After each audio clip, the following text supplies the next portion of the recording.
executive is to see to it that if the work is being done properly, implemented, executed or not.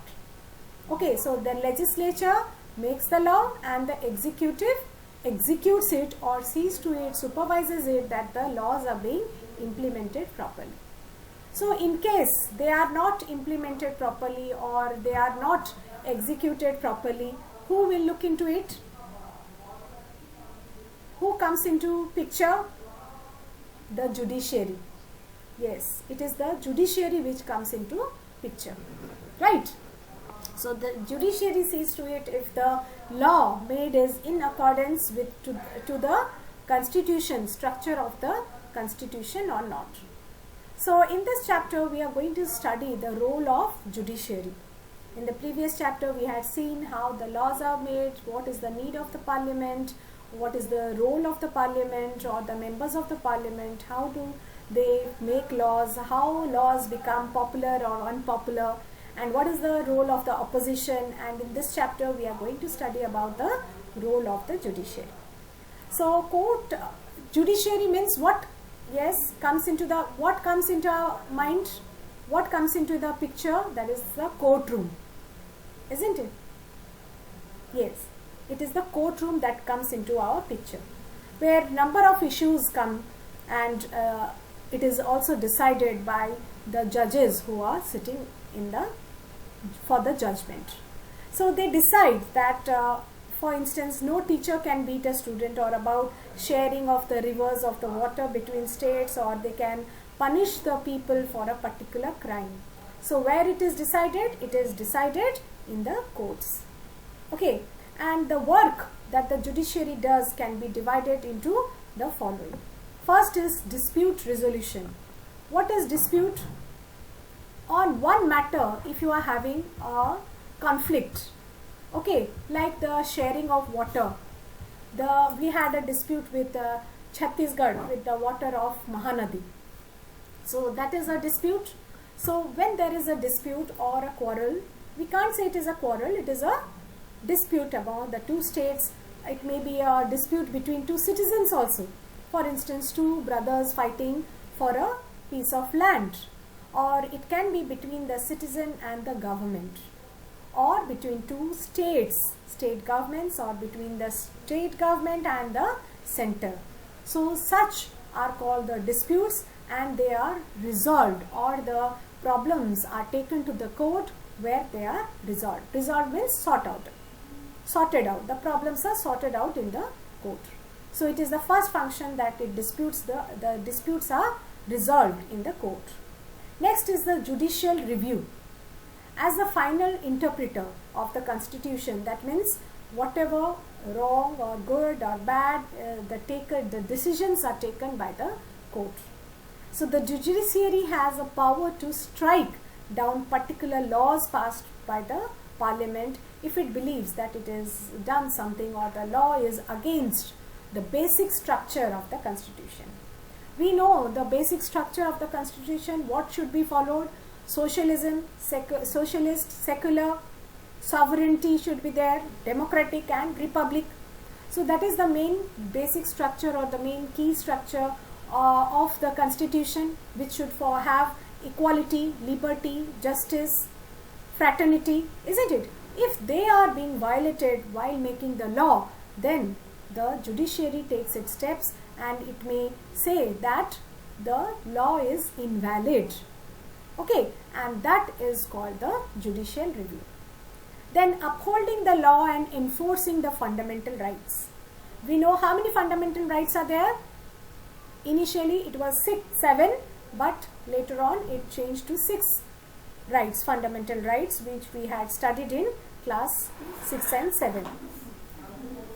You read about the Hakim Sheikh, an agricultural laborer who fell from a running train and injured himself, and whose condition got worse because several hospitals refused to admit him. So they could not admit him in the hospital. Okay, so what happened to him? On hearing his case, the Supreme Court ruled that Article 21, which provides every citizen the fundamental right to life, also includes the right to health. So right to health is included in one of our fundamental rights, that is right to life. So it was directed by the West Bengal government to pay him a compensation for the loss suffered, and as well as to come up with a blueprint of some primary health care centers with particular reference to the treatment of patients during an emergency. That means if there is some emergency, how it should be handled, how should they be taken care of. Okay, am I clear? Any doubt till now? So we know that we are having three organs, that is legislative, executive and judiciary, and we know that judiciary is independent of the legislative and executive. What does this mean that it is independent? That means it is not having, no one is having a hold over it. No one can be above the judgment given by the judiciary. So within this judicial system, the politicians have the power to appoint and dismiss a judge from the office. And when you take this case to the court, the judge is clearly partial to the politician who had appointed him, isn't it? So to the control that the politician holds over the judge does not allow for the judge to take an independent decision. This lack of independence would force the judge to make all the judgment in favor of whom? In favor of whom? In favor of that politician, isn't it? He would like to give every judgment that he has taken in favor of the politician. Why it will be in favor of the politician? Why it will be in the favor of the politician? Because they had given him in the appointment. He had been appointed by that politician, so he will always favor that politician, right? That is why we often hear that rich and powerful people in India are trying to influence the judicial process, or the Indian Constitution protects against the kind of situations by providing for the independence of judiciary. That means if judiciary is totally away or distinct from the legislative and the executive, nobody can have an influence on it, then what will happen? The judiciary will be impartial. It cannot be biased, and it should be impartial. It should not be biased towards any community or any person or any individual. It may be a rich person or a influential person. If they are biased, then they will go in favor of them, right? So there cannot be equality before law. The rule of law will be violated. So one aspect of this independence is the separation of power. In the chapter 1 also we had studied about the key feature of the Constitution, which says that there are other branches of the state like the legislature and the executive, but it cannot interfere in the work of the judiciary. The courts are not under the government and do not act on their behalf. So they are totally independent of taking their own decisions. Nobody can have any influence over their decisions. So the separation to work well is also crucial, that all judges in the High Court as well as in the Supreme Court are appointed with very little interference from these other branches of government. The other branches, I mean, who are the other branches? The legislative and the executive. And once appointed to this office, it is also very difficult to remove a judge. So who appoints a judge? How is he appointed? By politicians? No, it is not by politicians.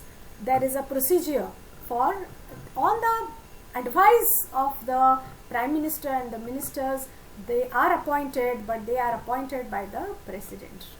Okay, so in the independence of judiciary that allows the court to play a central role, ensures that there is no misuse of power by the legislature and the executive, and it plays a very crucial role or important role in protecting the fundamental rights of the citizens. As if it is so, if it is independent, then anyone can approach it very easily and believe that their rights will not be violated. You would have heard that everybody, in case of any dispute or anything, they say, I'll see you in the court. Why do they say, I will see you in the court? They are having that much of faith on the court, on the judgment of the court. That is why they are relying on the court and they are saying such words. Okay, so what is the structure of the court? We know that the highest level, which is the highest level of the court? Apex court. It is also called the apex court. It is the Supreme Court, right? So there are 3 different levels of court in our country, and it starts with the lower level or the subordinate, or it is also called the district courts. They are usually at the district level, so they are called district courts. Or in towns they hear many kinds of cases, and each case state is divided into districts. How many districts are there in Odisha? How many? 30 districts are there. Okay, so each district has that means 30 districts. It is divided into districts, and that are presided over by a district judge. Every district has a district headquarter, and they have a district judge in that district. And each state has one high court, which is the highest court of that state, particular state, and especially it is located in the capital of that state. Except Odisha, the high court is in which place? In Odisha, it is in Cuttack, the old capital, that is Cuttack. It is located over there, right? And at the top, above all the high courts, from every state has a high court, and above them is the Supreme Court at the top, and it is located in New Delhi, and it is presided by the Chief Justice of India. And the decisions made by the Supreme Court is final and binding on all the courts. Nobody can change it. For instance, there is a case in the district court, and the victim is not satisfied, okay, with the judgment of the judge, then they can go to the next higher court, that is the high court of that district. And in case they are not satisfied with the judgment of the high court, they will go to the next apex court, next level court, that is the apex court, the Supreme Court. And whatever the Supreme Court says, that will be binding on all, and that will be the final one. Okay, that is, from the Supreme Court they cannot come back to High Court or District Court. The final Supreme Court is the final decision maker, and their judgment cannot be changed. It is binding on all the other courts in India, right? If you see the structure of the court, there is a pyramid in that page, triangular pyramid, and the lowest, which is the lowest one, lowest to highest. So the lowest one will be, what will be the lowest one? District level court. Okay, district court. And above the district court, what is above the district court? It is the high court. Okay, yes. And above the high court, it is the apex court, which will be the Supreme Court. Clear? Yeah, are you clear till now? Okay. So are these different levels of court connected to each other, as we have discussed just now? Yes, they are. In India, we have an integrated judicial system, that meaning that the decisions made by the higher court are binding on the lower court. Another way to understand this integration is through the appellate system. Appellate means, if, as I was giving an example now, that if I am not, victim is not satisfied with the judgment, it can appeal to the next level court, that is the high court. So to understand this, there is an example given, cited in our book, that is about the state administration versus Lakshman Kumar and others, from the lower courts to the Supreme Court. Okay, in February 1980, Lakshman Kumar married 20-year-old Sudha Goyal, and they lived in a flat in Delhi in Lakshman's brothers and their families. So on 2nd of December 1980, Sudha died in the hospital due to burns, and her family filed a case. Whose family? Her family means Sudha's family filed a case in the court. And when this case was heard in the trial court, 4 of her neighbors were called in as witness. Witness means evidences. Okay, and they stated that on night of December 1, they heard Sudha scream and had forced their way into Lakshman's flat. They went into, forced into means they went forcefully into Lakshman's flat where they were living. And there they saw Sudha standing with her sari in flames, that means she was burning. They extinguished the fire by wrapping Sudha in a gunny bag. We know that it traps the oxygen and it stops the burning, and a blanket also. And Sudha told them that her mother-in-law, whose name was Sakuntala, had poured kerosene on her and that her husband Lakshman had lit the fire. Okay, and during the trial, when there is trial, we know that in the court what happens? They call for the witnesses, they call for the victim, they call for the people who have seen it. They are called the evidences or the witness. So they are the members of Sudha's family and neighbor said that Sudha had been subjected to torture by her in-laws. That means there was some domestic violence. She was beaten or she was harshly, mentally tortured, physically tortured. Why? Because of the dowry case, that is demanding more cash, money, a scooter, frizz on the birth of the first child. As a part of their defense, Lakshman and his mother stated that Sudha's sari had accidentally caught fire while she was heating the milk. Okay, accidents occur. So they said that no, we did not pour kerosene, we did not light the fire or flame, but it was an accident that she met in the kitchen. And on that basis of this and other evidences, what did the trial court do? It convicted Lakshman and his mother and his brother-in-law Subhash Chandra and sentenced all the 3 of them to death. Because there were witnesses who saw her in fire, and Sudha, in that state, she had said that mother-in-law had poured kerosene on her and husband had lit the fire. So in 1983, in the month of November, the 3 accused, they were not satisfied. What did they do? They appealed to the higher court, the district level court or the lower court. What is above it? It is the high court. So from the trial court, they went to the high court to appeal against the verdict of the, or the judgment. Verdict means the judgment of the trial court. And the high court, after hearing the arguments of the lawyers, decided that Sudha had died due to accidental fire caused by kerosene stove. And Lakshman, Sakuntala, Subhash Chandra were acquitted. That means they were left because they could not get enough of evidence. They could not prove it that she died due to purposefully burning her. They were left free. And you would have heard in the women's movement in class 7, we had studied in the chapter, the women can change the world.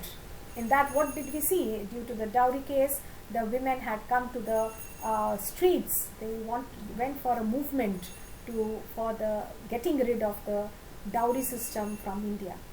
And now we know that in 1980s, women's group all across the country spoke out against that dowry case, dowry death, and they protested against the failure of the court to bring this case to justice. That means, did Sudha get the justice?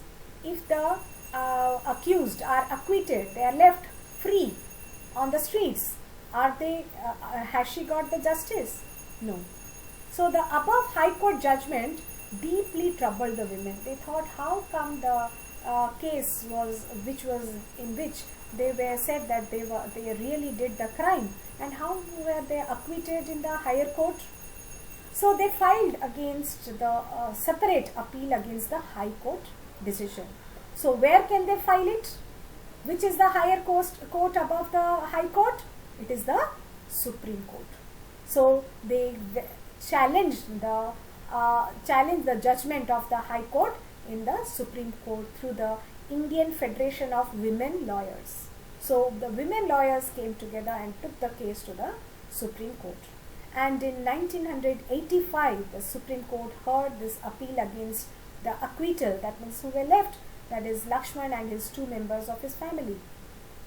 The Supreme Court heard the arguments of the lawyers and reached a decision that this was different from the High Court. And they found that Lakshman and his mother were guilty, but acquitted his brother-in-law because they had no evidence that he was involved in that case. Because they did not have what? Enough of evidence. So due to lack of evidence, Subhash, his brother, was acquitted, and who was held out for this crime? Lakshman, and his mother was held responsible for this crime. And the Supreme Court decided to send the accused to the prison for life. They did not give them death sentence, but the Supreme Court decided that they should be imprisoned for the lifetime. Okay, lifetime means till they become old.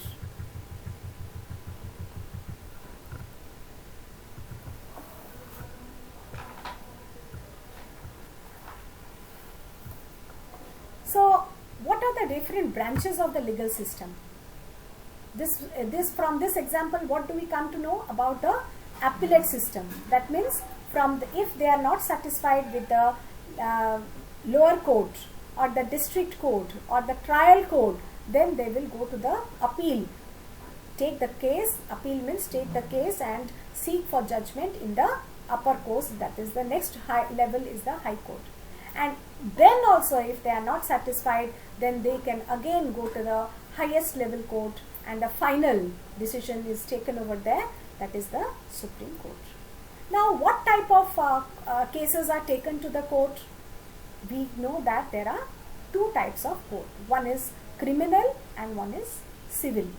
Okay, criminal means it sees the what is coming under criminal law or criminal cases, like theft, harassing, murder, dowry case.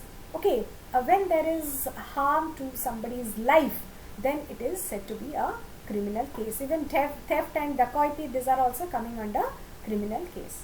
And what is coming under the civil case? Civil means where civilians are related. That means if there is a dispute between the 2 brothers over land or the purchase of goods, we have purchased something, it is not up to mark, and we go to the consumer court. So that is a civil law court. Then rent matter, if a person living in that house is not vacating the house, saying that I have been living in this house for 15 years, I won't vacate it, then that case can be taken to the civil court. And also divorce cases, okay, where there is separation of the parents. So first what happens is that what is the difference? Let's see in that column, let's see about the difference. I hope you are all ready with your books. Are you all looking at your books? Okay. See, look, there is a column, 2 columns, one is civil law and one is criminal law. So what does it deals with? It deals with the acts or conducts that law defines as offenses. That means it is a mistake. Okay, and for example, theft, harassing a woman to bring more and more of dowry, like we saw in the case of Sudha, or even murdering. Murder, it was also a type of murder where Sudha was burnt alive, isn't it? It usually begins, how does the procedure takes place? First is FIR, that is first information is reported in the police station. And then the police starts investigating that crime, after which a case is filed in the court. And if they are found guilty, then the accused are sent to jail, or they are fined, or they are even given the death sentence. Initially what happened in the case of Sudha? What had happened in the trial court? The accused were given death sentence, isn't it? So they appealed in the High Court, where they were left acquitted. That means due to some reason they did not get any evidence, and they left all the 3 of them, Lakshman, his mother, and brother-in-law of Sudha. Okay, and again when they filed it in the court, Supreme Court, the highest court or the apex court, what happened? They were imprisoned for lifetime. So if that means they were found guilty, they were found that they had done that. Guilty means they have found that they have done that crime. Okay, and those who do the crime, they are called accused, and the accused are sent to jail for life imprisonment, or they are also fined.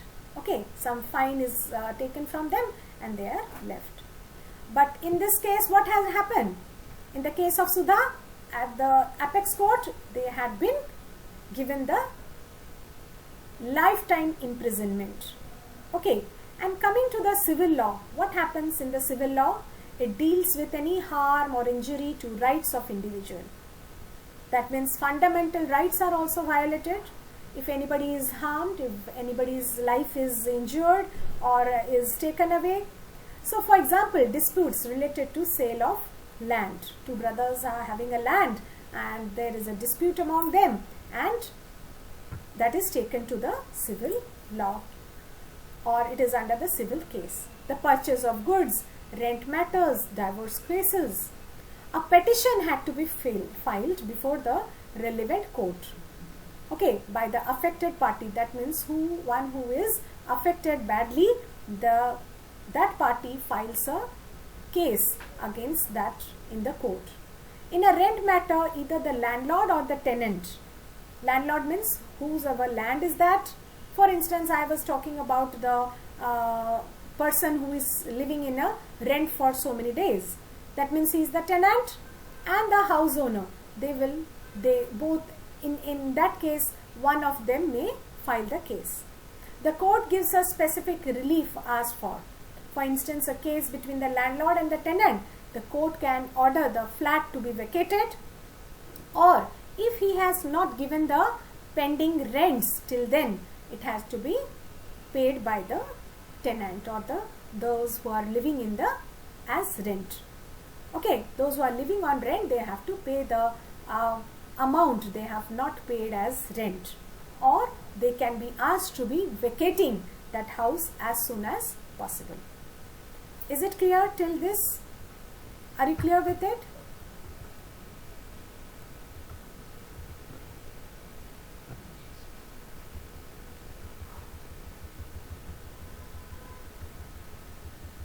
Next we will discuss about, does everyone has the access to court? Can everyone go to the court? Sometimes it is not possible for everyone to go to the court. Okay, the court plays a very significant role in protecting our fundamental rights. But if any citizens believe that their right is being violated, then they can approach the court for justice to be done. And while the courts are available for all, in reality the access to the court has been very difficult for the majority of the people who are very poor in India. Okay, they think that is a very long process, it needs a lot of money, and it needs also a lot of paperwork which is not possible on their behalf. So they just leave it like this, whatever, that is my fate, they take it as their fate. Okay, for a poor person who cannot read or whose family depends on the daily wage, they cannot run to the court now and then whenever called, isn't it? Because they may be living in some remote villages, it will be a distant place from the court. So what do they do? In response to this, the Supreme Court in 1980s decided a mechanism called the PIL, Public Interest Litigation, to increase the access to justice. You would have seen the film, Oh My God, in which his shop is destroyed because of disaster, natural disaster, isn't it? And the insurance company is not paying the amount to him, so he approaches and says that it is an act of God, right? If it is an act of God, then where is God? Who will pay for that destruction or the loss he had met?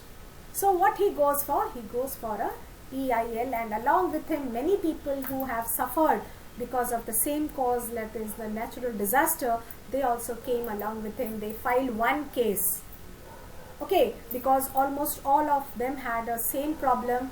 It was taken as an act of God, and they filed the public interest litigation. That means a lot of people, mass having one common interest, and when that is filed in the court, it is called public litigation, interest litigation.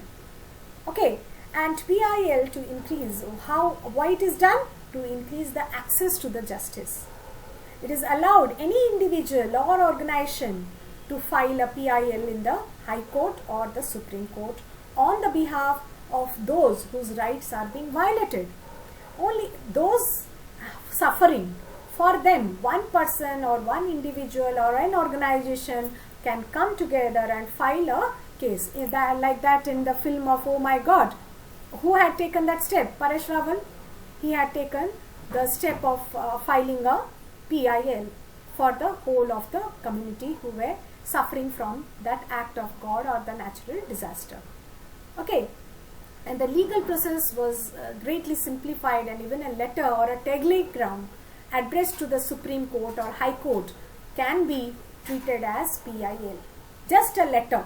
Okay, it need not be a legal paper, it may be a letter. If it is saying that we are having such and such problem, a mass of people are suffering due to this cause, then that is considered as a public interest litigation case.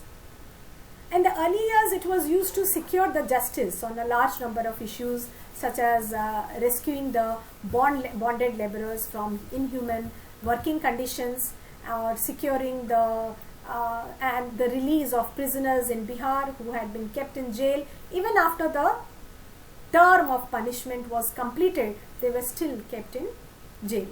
Okay, in such cases, this PIL had worked initially. And we know that we have a midday meal. Now children receive food from the government and the government aided school because of this PIL. Okay, we can see the pictures in the right side of that book. Can you see it? Can you see? The pointer is above it. Okay, so from this we can text also, we can follow something. The drought in Rajasthan and Odisha meant that million faced acute shortage. So there was a shortage of food, and meanwhile the government godowns were full of grains. As we can see, they are full of grains, but they were not being distributed. Right? Look in picture number 2. The granary is full of grains, but their people were starving, and often this was eaten by the rats. And in the third situation, we see that the human amidst plenty, an organization called for the People's Union Civil Liberty, PUCL, filed a Supreme Court PIL in the Supreme Court. And the fourth picture, we see that the fundamental right of the people, that the midday meal has been provided from the government ration shops at the cheaper rate. Food had been provided.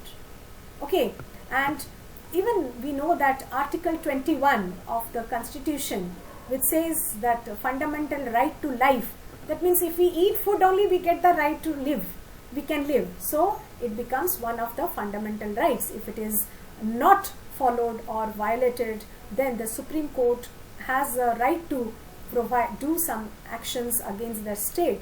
So the Supreme Court said that the state had a duty to provide food to all the people.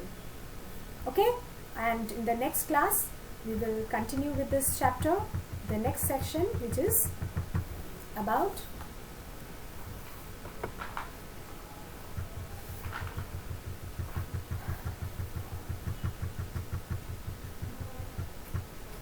there's an example about the Mumbai Municipal Corporation and the judgment of the Olga Teles. We will continue with this in the next class.